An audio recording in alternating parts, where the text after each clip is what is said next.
Dairy farming has been around for a long time in Tasmania. Over the years, it's gone through peaks and troughs.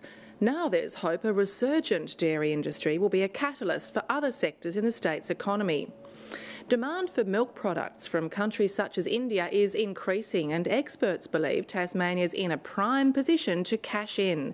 Tamara Glumac reports. 8 years ago, New Zealander Grant Rogers came to Tasmania in search of perfect dairy country. Inspired by the success of the South Island's Canterbury region, the vet and sheep farmer wanted to switch his focus to cows. What Mr Rogers found was the Derwent Valley, an area traditionally known for its sheep farming, fruit trees and hops. The Derwent Valley, it was very obvious that there was a massive amount of water here. It was dry and it was close to Hobart. We thought we were going to be getting in early. We thought the region would take off. There's a number of reasons it hasn't. I guess one of the major reasons is there's only one milk company down here that collects in the valley. Mr Rogers runs 350 dairy cows on the outskirts of Ooze.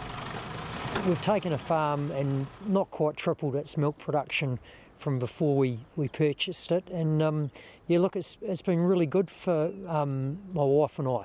We've done well financially, and we've got a good lifestyle. Come on. With drought causing a drop in Australia's milk production, attention is turning to areas like the Derwent Valley. It's one of 6 potential hotspots identified in a report commissioned by Dairy Australia. Dairy consultants spent 6 months researching possible milk production sites across the country, including the Derwent Valley and the Northern Midlands.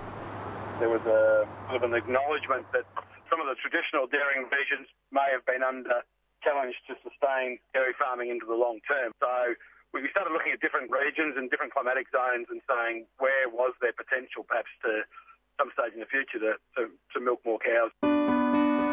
The final report was never made public but was recently released to 7:30 Tasmania. It suggests Tasmania is ripe to expand its dairy industry to meet a predicted jump in demand. It cites Tasmania's easy availability of land, quality soils, plentiful irrigation schemes and mild climate as perfect for dairying. There's no shortage of natural resources, i.e. soil type, rainfall and irrigation water in Tasmania to increase the industry 4 or 5 times what it is now. The reason that those two regions are good is that of the water supply. The Derwent has an virtually unlimited water supply running out to sea that is available for those farms. Now with the Midlands irrigation scheme that the government is piping water around there, it opens up a lot of those land to higher value use through the large-scale irrigation and that.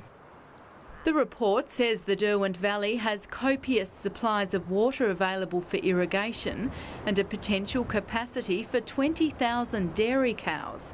That's nearly 5 times the number of cows currently being milked in the region. The potential in the valley is huge for dairying. We've got plenty of water.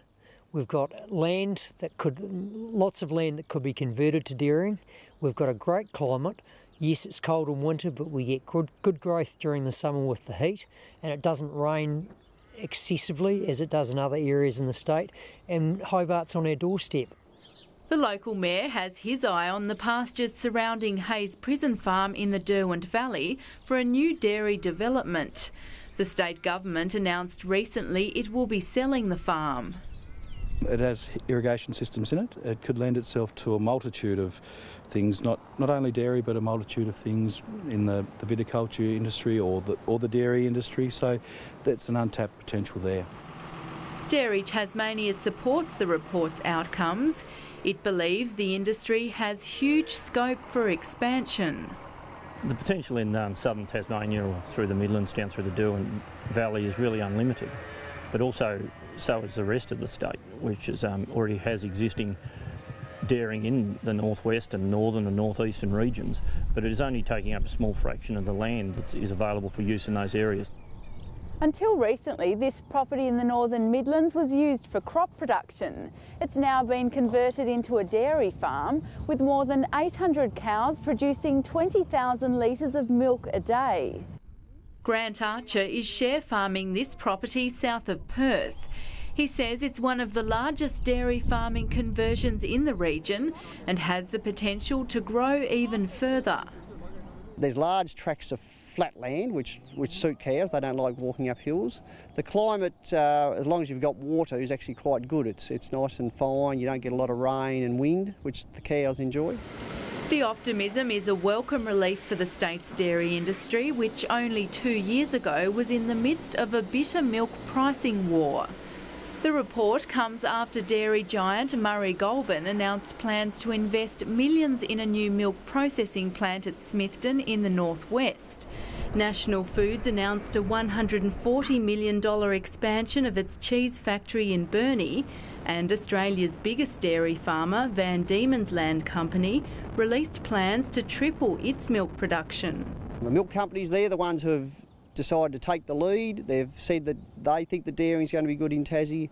They've actually now created the capacity for the dairy farmers to supply these factories. So I think it's just a real vote of confidence, and they'll be actively chasing milk now, which should help with prices, and they'll have to offer incentives for people to go into dairying or increase their existing production. They're going to require, 300 to 400 million litres more milk in the state in the next sort of 3 to 4 years, and that's not going to come out of the northwest totally. There's plenty of other areas within the state, such as the Northern Midlands and down here, that have got potential to increase production. To help farmers respond to increased demand, the state government's allowing dairy farmers to convert more bush to pasture. A cap which limits the clearing of private land to 40 hectares per property will be lifted. Dairy Tasmania says there's a desperate need for the state to lift its milk production. 4 years ago in the state, production was capped because the processors couldn't take any more supply on. Now we've gone to the absolute reverse, where in 12 months' time, theoretically, there'll be another 50% processing capacity in this state, with only 720 million litres of milk being produced. The number of dairy farmers in the state has dropped by 2/3 in the past 20 years, now down to around 400. We've got good roads, we've got good access to water, and we've got good land. Tasmania's got one of the best climates in the world to produce dairy products sustainably. What we really need in this state is farmers, and that's where I believe that the state government should be investing its money in developing farmers. If anyone's ever been to New Zealand, it's wall-to-wall dairy farms. The same through regions of Australia, through Gippsland or Northern Victoria. We have that same opportunity here.